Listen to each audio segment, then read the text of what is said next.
Bienvenidos a Perú Conectado, donde te cuento las noticias más impactantes e importantes del momento. Comencemos. Un toque de queda de 18 horas a 6 horas de la mañana. Las Fuerzas Armadas van a tomar el control de Patás, de la provincia de Patás. Por 30 días se suspende toda actividad minera. Ya ha chancado las actas de libertad de sabe Dios qué caso y ha empezado a dar libertad a estos 16 delincuentes, estas 16 personas intervenió. ¿Ah? Mogaro, creo me llama. Mogaro, es una fiscal del Cono Este. Entonces no podemos avanzar si es que las personas que se detienen después son puestas en libertad. Le damos la bienvenida a nuestros invitados y dejamos en el uso de la palabra al ministro Julio Díaz Zulueta, empezando de acuerdo al orden planteado por la presidencia, es decir, haciendo una exposición respecto a la situación actual y los últimos sucesos en Patás.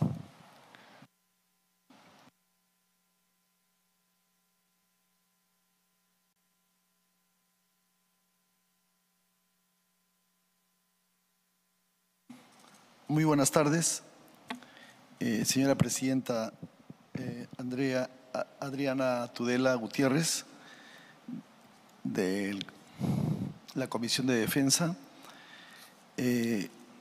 señores congresistas en la mesa de honor, secretario y miembro titular, señores congresistas que están acá presentes, reitero mi saludo, muy buenas tardes.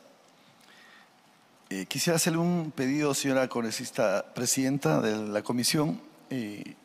Algunas informaciones son reservadas sobre el particular, porque son dos exposiciones que se van a hacer acá. La primera exposición que nos ha llegado el día de ayer sobre lo de Patás y la primera que ya lo teníamos con la debida anticipación. Si usted nos permitiera que sea de sesión reservada, porque vamos a hablar de varias cosas reservadas, de armamentos, compra de todo lo que se ha ejecutado. Entonces sería importante que esto no tengan conocimiento personas que no deben saberlo. Sí, entendemos que hay cierta información que puede tener carácter de reservada, sin embargo, sí le vamos a pedir que en esta primera parte de la exposición se exponga todo aquello que no sea de contenido reservado, porque creo que lo que ha sucedido en Patás merece algún tipo de explicación, sobre todo de cara a la ciudadanía, y por lo tanto creo que debe ser en sesión pública. Así que les voy a pedir que la primera parte de la exposición, digamos, que no contenga información reservada, sea de manera pública, y luego hacia el final de la sesión podemos pasar a sesión reservada. Perfecto. Y entendido. Señores congresistas, lo que ocurre en Patás no es solo un problema de seguridad, es un problema mucho más grande, que involucra a varios sectores del Estado: minería, transporte, fiscalía, gobiernos locales y también al Congreso. Estamos ante un crimen organizado que se mueve con poder, dinero y armas, y que aprovecha la falta de control en varias áreas para fortalecerse. Por eso, la policía no puede luchar sola. Necesitamos que todo el Estado actúe unido y coordinado, solo así trabajaremos juntos, con decisión y sin dejar vacíos. Podremos romper el círculo de la violencia, corrupción y miedo que estas mafias han instalado en la zona. El mensaje es claro: el crimen organizado no se enfrenta solo con balas, sino también con leyes, fiscalización, inversión y presencia real del Estado. Este es un reto que nos exige trabajar como un solo equipo, sin excusas y sin protagonismos. Antes de comenzar a responder las preguntas, quisiera decirles cuál ha sido mi función desde que me incorporé como ministro del Interior. El día 4 de abril, yo me incorporé el día 24 de marzo. Viajé inmediatamente a Patás porque era uno de los problemas más latentes que tiene el Perú en lo que es crimen organizado. Lima, se hicieron varios reajustes en lo que es la prevención, que lo voy a exponer claramente en la segunda parte, lo que siempre hablaba de inteligencia operativa y otros temas. 24 de abril viajé a Patás. Cuando era comandante yo fui comisario de Tayabamba. Tayabamba es la capital de la provincia de Patás. Ya habían estos, pero en menor escala, ¿no? Estamos hablando de muchos años, desde el 2011, 14 años. Fui a ver cómo era la minería La Poderosa, y cómo funcionaban. Viajé con el comandante general, hice una apreciación y vi que era necesario hacer operaciones. Se dieron los lineamientos. Yo doy lineamientos a la Comandancia General de la Policía para que se ejecuten lo más pronto posible operaciones policiales en el lugar. Para hacer una orden de operaciones se hacen apreciaciones de inteligencia y apreciaciones de situación, que la policía tiene que viajar especialmente para un objetivo. Y el día 17 de abril ya estaban instalados un promedio de 800 policías, incluido 200 del ejército, con la orden de operaciones y todas las apreciaciones que les he indicado. 20 socavones fueron interdictados, el 20, el 22 y el 24, de un total de 30 que no tenían reinfos. Se capturaron personas, se incautaron armamentos, explosivos, pero sí quería hacerles saber que el día 19, que se iban a ejecutar la primera acción de interdicción de socavones, hubo un derrumbe de un cerro, que estamos investigando si eso ha sido adrede o circunstancias de la naturaleza, porque minutos antes de este derrumbe iba a pasar los efectivos policiales a hacer su trabajo de interdicción. Si hubiera sucedido que ellos estaban pasando, hubieran fallecido muchos policías. Por eso que se reprorrogó para el día 20. 20, 22 y 24 se hicieron estas operaciones con 800 efectivos, 600 de la Policía Nacional y 200 de nuestras Fuerzas Armadas.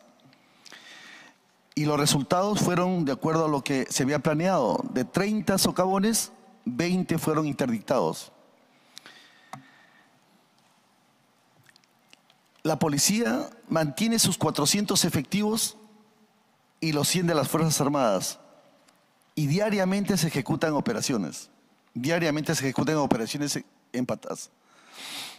Y hoy día, de repente, quizás tengamos más conocimiento de cómo es la realidad allá, ¿no? Los socavones, hay socavones que tienen 3.000 metros, o sea, 3 kilómetros. Los socavones de la mina La Poderosa son, se pueden caminar muy bien, pero los socavones donde dan por concesión tienen 1 metro de ancho y en algunos lugares es inaccesible. Todos los hechos que se han sucedido de los 13 homicidios ha sido en un socavón Galindo, donde se ingresa estaban totalmente tapeados, difícil de ingresar. Y se ha tenido que ingresar por la mina La Poderosa, que tiene conexión, y después de 4 días, 5 días hemos encontrado estos cadáveres. Y si ustedes me permiten, y no sé si estarán se puede pasar el video para que vean ustedes la realidad como es Patás y cómo es un socavón que es de una mina oficial y cómo son los socavones donde trabajan. Total, ahí hay como 1.200 socavones en esas zonas. ¿Lo pueden pasar el video, por favor?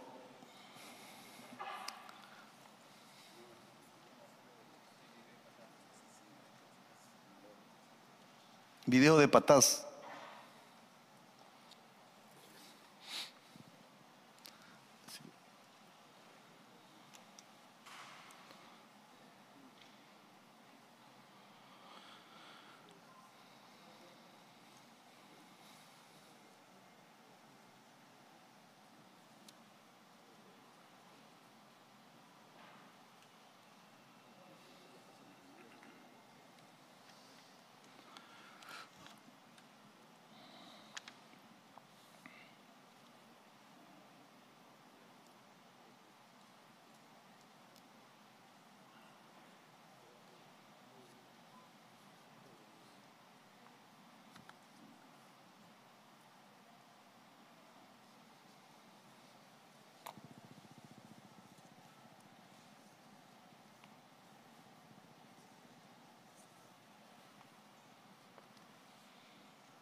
pero podemos continuar hasta que ubiquen los videos ya.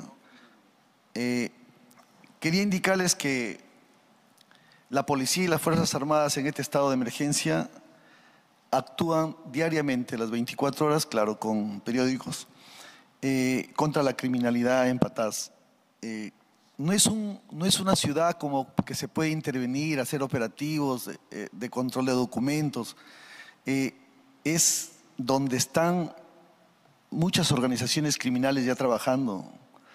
Y no ha sido el año pasado ni el año pasado. Esto debe tener más de 15 años. Y la delincuencia o los delincuentes que actúan ahí tienen sus modus operandi. Pero todo no se hace ni en las afueras ni en las carreteras, se hacen dentro de los socavones. ¿Y cuál es el procedimiento? ¿Cuál es el procedimiento, por ejemplo, que para obtener una concesión? La mina da una concesión a determinada persona que presente un documento, van, sacan REINFO, y dentro de los cuales hay unos requisitos que tiene que tener una empresa de seguridad. Le dan un área determinada dentro del socavón y dentro de esa área determinada tiene que haber personal de seguridad. ¿Cuál es el papel de las organizaciones criminales? A veces se encuentran vetas o hay vetas en el lugar. Acá hay gente que sabe de minas. Vetas. Estas organizaciones criminales que actúan en estos socavones los amenazan a los de seguridad, los hieren y eso provocan que estos se retiren del lugar igual que los trabajadores y ellos ingresan ahí. Pueden ahí laborar 5 días, 10 días, 15 días y ese es el trance que hay del delito. Claro, de ahí sacan bastante oro. Ese oro sale indiscriminadamente, donde hay varias etapas y varias instituciones que tienen que mejorarse. Yo quiero decirles que están para evitar que el oro, que entren los insumos, que salga el oro, solamente hay unas rutas. Están ahorita los puestos de vigilancia, están en plena construcción. Se va a terminar el 30 de julio y estoy seguro que en cada puesto, no es un puesto pues que diga que es una caseta, son puestos, son módulos grandes donde va a estar la SUNAT, va a estar SUCAME, va a estar Migraciones, la Policía Nacional, las Fuerzas Armadas, donde no van a permitir el ingreso pues, irregular de insumos y ni que salga ya los productos que ellos siempre sacan, ¿no? Entonces, eso son medidas preventivas. Yo lo que estoy haciéndoles es un diagnóstico más o menos para que ustedes sepan cómo es Patás, cómo se ejecuta el crimen ahí. Y estos crímenes han venido en forma esporádica ejecutándose, no en la cantidad que ha habido y la forma como ha sido, ¿no? Que a todos nos ha indignado y a mí en forma personal. Yo he sido policía toda mi vida y en la calle, no un policía administrativo, yo he sido un policía y que ha tenido siempre esas ganas de trabajar, siempre hemos actuado con las estrategias suficientes y con los planes que toda institución debe tener. Quería hacerles esa introducción porque era necesario saber la realidad. Nosotros estamos trabajando ahí con 400 policías y 100 de las Fuerzas Armadas, reiterándole la cantidad. Y no es que no se pueda, sino que nosotros actuamos en las áreas que podemos tener. Y usted no puede entrar a por ejemplo, nos dicen, usted debe entrar a ese socavón, pero en ese socavón salen los propietarios, o sea, los que tienen los dueños de los REINFO, y dice, acá está el REINFO. Ya no puede ingresar usted a un socavón con REINFO. Donde podemos ingresar son los socavones sin REINFOs, a donde nosotros lo hemos interdictado este 20, 22 y 24 de abril y donde lo hemos podido destruir. Ya con REINFO nadie entra. Y dentro de los socavones puede funcionar 2 que tengan reinfo y 1 que no tenga. Pero ya basta que nos presenten reinfo, no podemos ni ingresar, como un domicilio, no podemos ingresar. Por eso es que hoy día ha habido medidas muy fuertes que la vamos a responder en la última pregunta.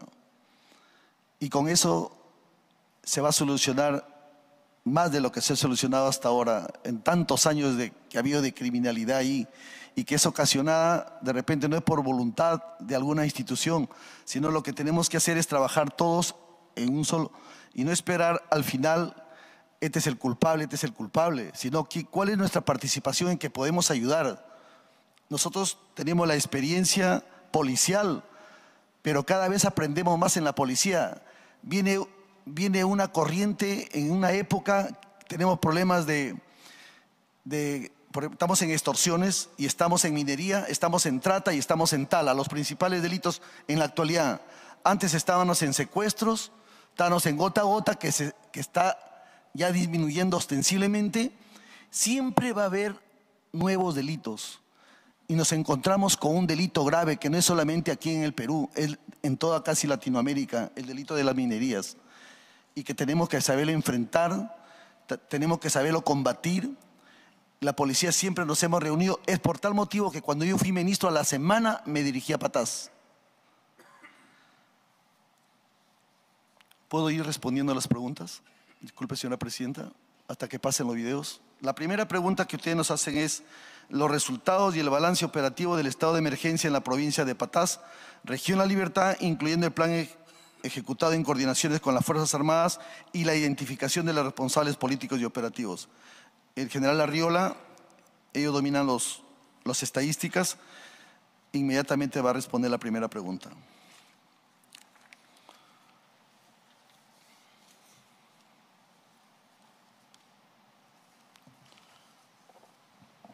Señora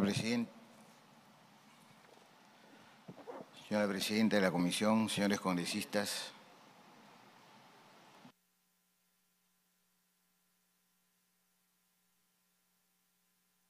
Congresista Martínez, vamos a primero hacer la exposición y luego a haber una ronda de preguntas e intervenciones.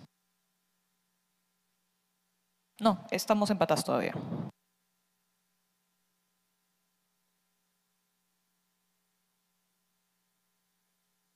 Tiene la palabra general Arriola. muchas gracias. No depende de mí, congresista. Muy bien.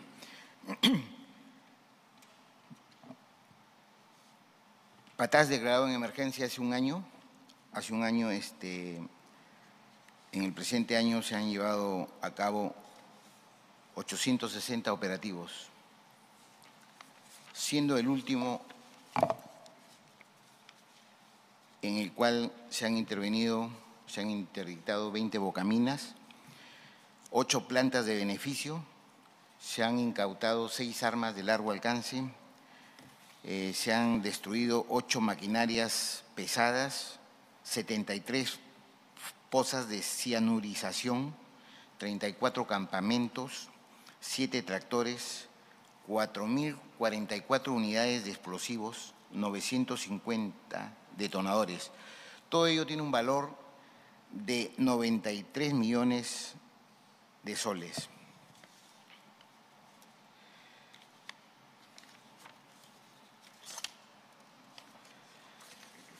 Luego de los hechos suscitados a partir del sábado 26, que son de conocimiento público, como usted bien lo dice, señor presidente,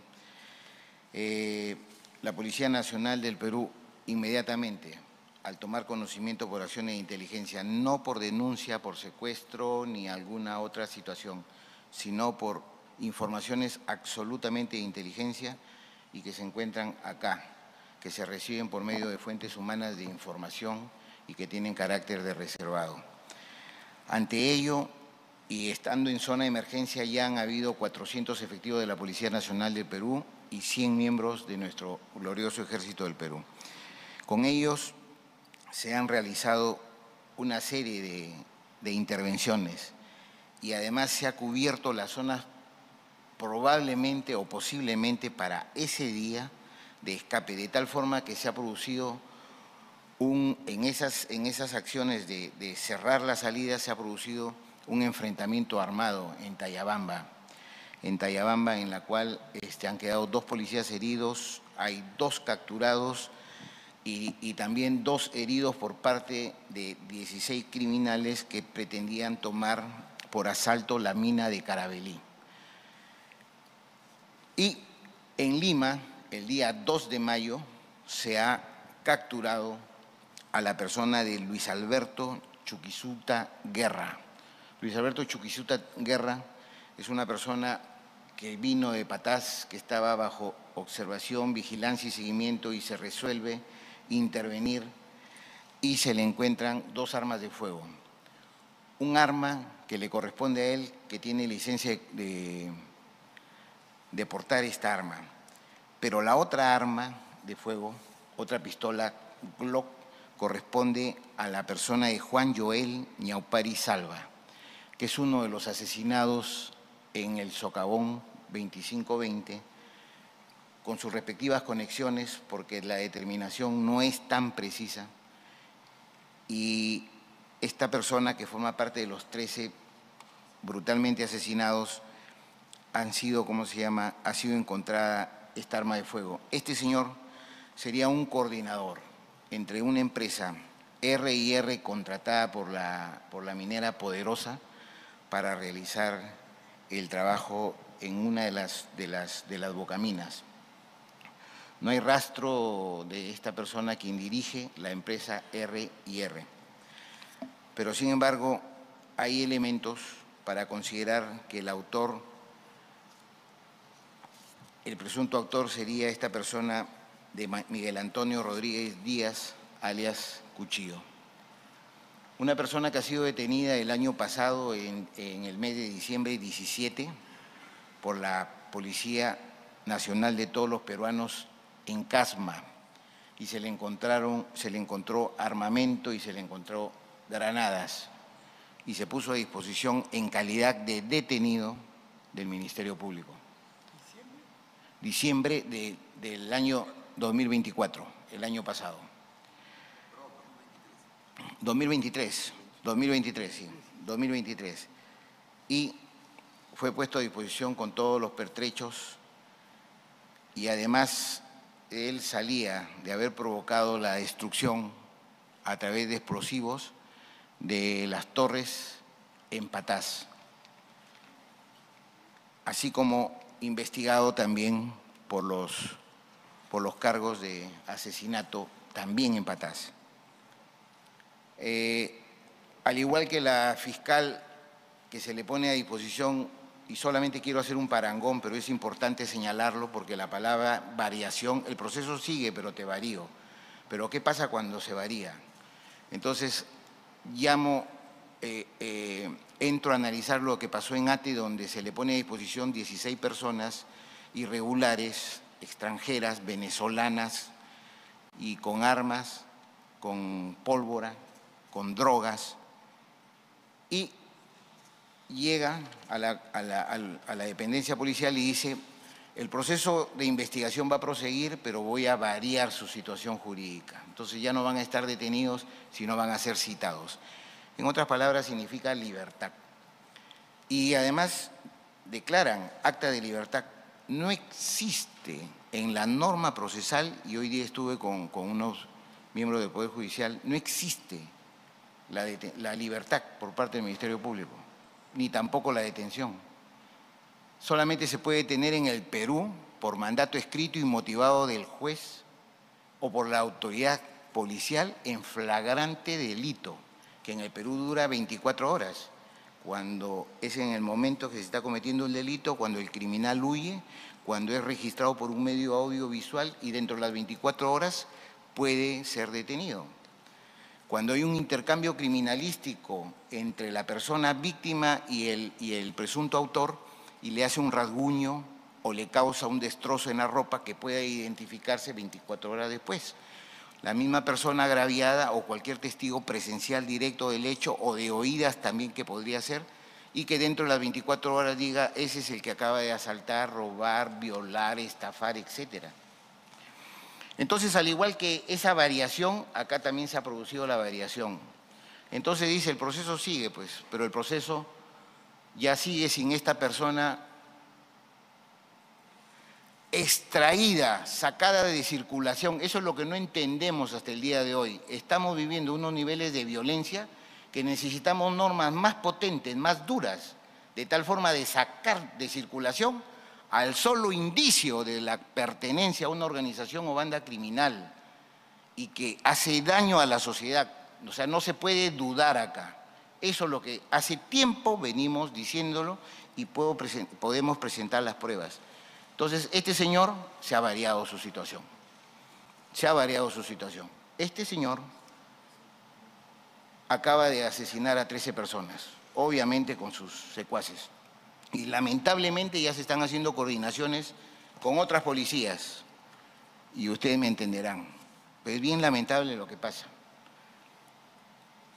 Entonces… General Arriola, solo para hacerle una pregunta para precisar, ¿cuál es el estado actual de esta persona?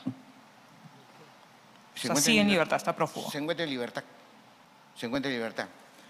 Por estas variaciones que hay.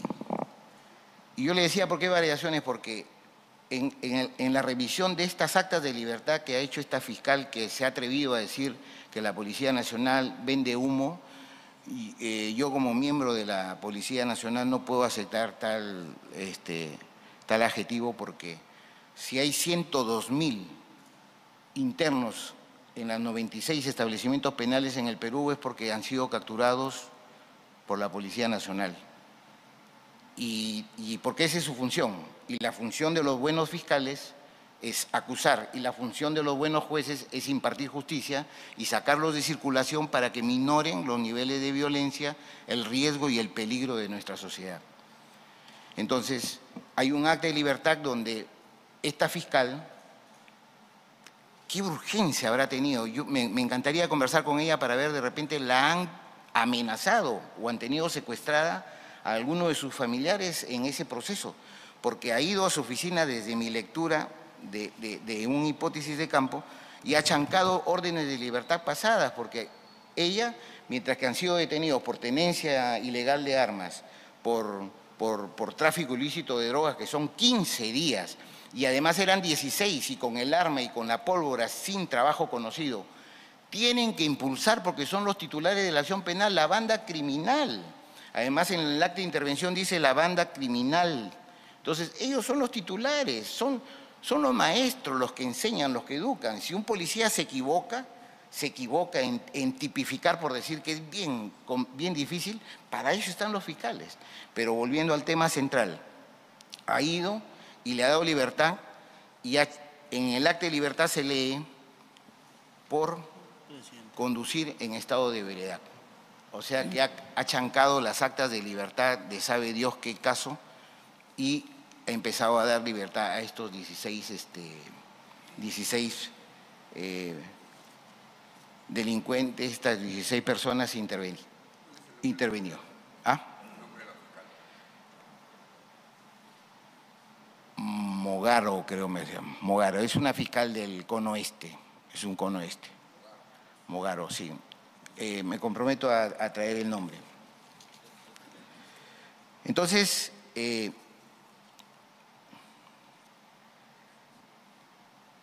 hay eventos donde calan la moral también de los miembros de la Policía Nacional del Perú. El 10 de abril ha habido un operativo en Trujillo de los pulpos, justamente que están involucrados acá. Al momento de llegar a la casa de un sicario que ha asesinado a 10 personas, se ha encontrado al interior de la casa, se ha encontrado el expediente, o sea, la resolución del juez que dictaminaba su detención preliminar, su allanamiento con descerraje, con fines de detención, de incautación, de efectos indirectos, directos del delito. Y ya estaba en la casa del criminal. Y se le pregunta a la señora que conducía, que es la madre de este sicario, y ella dice pues que le habían entregado ese expediente 3 días antes. 3 días, y a la policía le habían dado esa mañana del 10 de abril. Ahora, un operador de justicia le echa la culpa al otro y el otro al otro. Y es bien sencillo investigar ello. Es bien sencillo investigar ello. con esto cierro esa parte porque tiene que reflexionarse al respecto, señora presidenta. Ha sido capturado el loco Ali, el 24 de abril de este mes, 24 de abril. Pero el año pasado el loco Ali, el 17 de agosto del año pasado, entra a una cevichería, encañona a todos los que estaban presentes y empieza a quitarles el celular, los relojes, las cadenas, los aretes. Hay un señor que se para y le dispara en el pecho. Gracias a Dios no ha muerto. Eso ocurre el 17 de agosto o el 15. 17 nos quedamos. 2 días más tarde, huye de ahí, ¿no? 2 días más tarde es capturado y se le incauta un arma de fuego, la pistola, y se le incautan otros efectos. Por esa tenencia ilegal del arma de fuego, le decretan prisión preventiva hasta marzo de este año, Pero mientras que por el primer acto se llega a establecer que es el mismo, sigue el proceso en cuerda separada, que tienen que unirse, hay que ser más proactivo. Esa es otra falencia del modelo procesal penal tan garantista, tan cerrado, es así, cuadriculado. Es muy difícil. Por eso que yo me atrevo a decir que el modelo procesal penal ha fracasado. Y soy policía por 34 años. Alguna autoridad debo tener para decirlo. Entonces, por los primeros hechos, en enero 13 de este año, por el hecho del asalto y las lesiones por PAF, le dictan prisión preventiva al loco Ali. Le dictan prisión preventiva. ¿Hasta cuándo? 8 meses. Pero en marzo, que cumple la primera prisión preventiva, sale en libertad. ¿Y qué pasó ahí? Alguien se olvidó de comunicarle al INPE esta prisión preventiva de enero. Bueno, entonces cuando uno dice, señores, están dando libertad a asesinos, a criminales despiadados. Este señor ha salido en marzo y en abril ha asesinado a los 2 raperos en Villa María del Tunfo, ha participado y ha dejado otro malherido. La misma historia de este señor, la misma historia de los que dieron libertad de Maldito Cris, pudiendo establecer la banda criminal nada más, la banda criminal, porque son fiscales, son jueces de las grandes mayorías. Y ahí no establecieron ello, le dieron libertad. 2 días más tarde vimos cómo se enfrentaba con los policías y le produjo lesiones a un policía que le descolgó todo el brazo, le rompió pues el brazo. Entonces no podemos avanzar si es que las personas que se detienen después son puestas en libertad. Y estamos un poco anquilosados en que si roban un carro en un distrito y media hora más tarde lo cogen en otro distrito, que debería un solo fiscal hacerse cargo, pues acá está el robo, no. Acá el fiscal por receptación y acá el fiscal por robo, y no quieren juntarse. Entonces se pierde tiempo, se pierde proactividad, el tiempo que pase la verdad que huye. Eso quería añadir al respecto de esta primera pregunta, en la que se ha hecho este balance y en la que afirmo de manera contundente que desde la primera noticia, que es mucho más antes, 48 horas más antes de la denuncia primera por secuestro, que es el 29 a las 23 horas, ya se estaba trabajando en eso. Pero también nosotros no es nuestra función el sensacionalismo y no informamos hasta verificar y ver bien. Pero de manera reservada, si ustedes gustan, también demostramos que también se tenían conocimiento de algunos otros hechos más de sangre. Es lo que tenía que contestar en esa pregunta. Gracias, general Arrola. Tiene la palabra el ministro. Pasamos a la segunda pregunta, mi presidenta. Las razones por las cuales el despliegue de grupos de élite se han realizado recién, a pesar de encontrarse vigente el estado de emergencia en la zona. Sobre el particular, quiero indicarle, señora presidenta, señores congresistas, que en el área de las operaciones de Patás, que está en estado de emergencia, tenemos 500 efectivos permanentemente. 400 son de la Policía Nacional y 100 son de nuestras Fuerzas Armadas. Entonces, este grupo élite que ha viajado Greco, ha viajado homicidios, ha viajado robos, no es que hayan viajado para participar, sino que a la muerte de 13 personas que no ha sucedido, teníamos que enviar gente. ¿Para qué? Porque ya había un rastro en San Juan del Lurigancho que el general Arriola ha hablado de una captura con armamento, y ese armamento pertenecía a un fallecido. Es que se tome esa decisión de mandar a este grupo allá. Están por buen camino las investigaciones, hay personas que se están acogiendo, que nos va a llegar a la ruta, al camino de poder capturar a esta organización criminal. Ya se están abriendo carpetas fiscales sobre el particular. Ese es el motivo, no es que nosotros no lo hemos querido mandar antes, sino que no podíamos mandar, si ahí tenemos la policía, hay inteligencia, todo tenemos ahí en Patás. Actuamos todos los días, hay resultados de las operaciones. A la semana que yo me incorporé, inmediatamente tomé las decisiones de que tienen que hacerse operaciones constantes, destruir los socavones que no tienen reinfo, porque por ahí, al cerrarlo esos socavones, la minería ilegal reduce.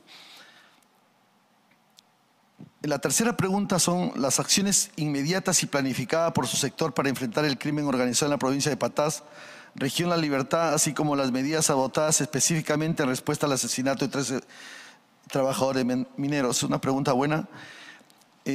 A la semana que yo estuve en el cargo, viajé inmediatamente a Patás a hacer una apreciación como ministro y viajé con el comandante general para darle los lineamientos que es lo que debe hacer, y ahí se ha dispuesto que constantemente se ejecuten operaciones, pero mega operativos continuos en forma de intervalos. Y eso es lo que está ocurriendo después del asesinato que ha habido de estas personas. En 72 horas debemos estar con un promedio de 1000 policías nuevamente en la jurisdicción al mando del comandante general. Y ya en la cuarta pregunta le respondo qué es lo que se va a hacer, qué es lo que se va a ejecutar, porque acá tenemos que tener nosotros tiempos. Hoy día el gobierno ha decretado 5 acciones, un toque de queda de 18 horas a 6 horas de la mañana. Las Fuerzas Armadas van a tomar el control de Patás, de la provincia de Patás. Por 30 días se suspende toda actividad minera. Aquí quiero parar un rato. ¿Qué es lo que me conviene a mí como policía en mis estrategias como policía? Al no haber actividad minera, las personas, los policías que nosotros con las Fuerzas Armadas podemos llevar en mayor número, porque va a subir mayor número, a la hora que se van a incorporar los trabajadores de las mineras, de las concesiones, y ahí vamos a determinar con una base de datos quiénes son.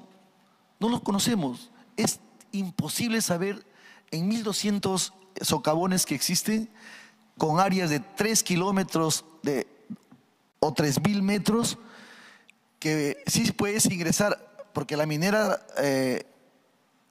poderosa sí tiene registrado a su gente, que son miles de trabajadores, pero los que están, los ilegales, los que tienen reinfo, son 80.000 personas que trabajan en minas, que son formales, informales y legales. ¿Y quiénes son los formales? Los que tienen ya tan formalizados, concesiones que tienen. Los informales, hay gente que son informales que pueden trabajar en concesiones porque tienen los reinfos, y los ilegales no tienen nada. O sea, 80.000 personas ahí que nos va a permitir a nosotros, y creo que va a paralizar bastante, porque no creo que esto de organizaciones criminales por un tiempo no se puedan acercar por el lugar, donde vamos a mantener constante y latente la identificación de todos y hacer una base de datos, tanto de los informales como de los ilegales, que es la mayoría, que llegan a un promedio de 70.000 personas que están ahí. Entonces, ahí hemos dado lugar a que podamos responder a las preguntas que ustedes crean por convenientes, señores congresistas. Hemos respondido todas las preguntas de las estrategias. Nosotros a la semana, como ministro del Interior, como policía, ex policía, tenía que irme a donde es uno de los lugares más peligrosos, donde la delincuencia criminal actúa y hemos visto despiadadamente y que ha sido rechazado por todo el Perú. Yo soy una de las personas más preocupada como el titular del sector, pero sí les puedo decir, señores congresistas, que tenemos los planes, tenemos las estrategias y estamos en pleno proceso. No hemos tenido nunca una baja de tantas personas, pero estas organizaciones criminales, si nos unimos todo lo que yo les he referido, debemos tener los mejores resultados trabajando unidos ahí. Estamos para responderle preguntas, señores congresistas, tanto el general Arriola como quien está acá presente. Gracias, señor ministro. Se considera la asistencia de los congresistas Montalvo y Ventura y se ofrece el uso de la palabra. Congresista Quiabra, congresista Bellido, congresista... Bueno amigos, eso fue todo. No olviden suscribirse al canal y compartir el video. Hasta pronto.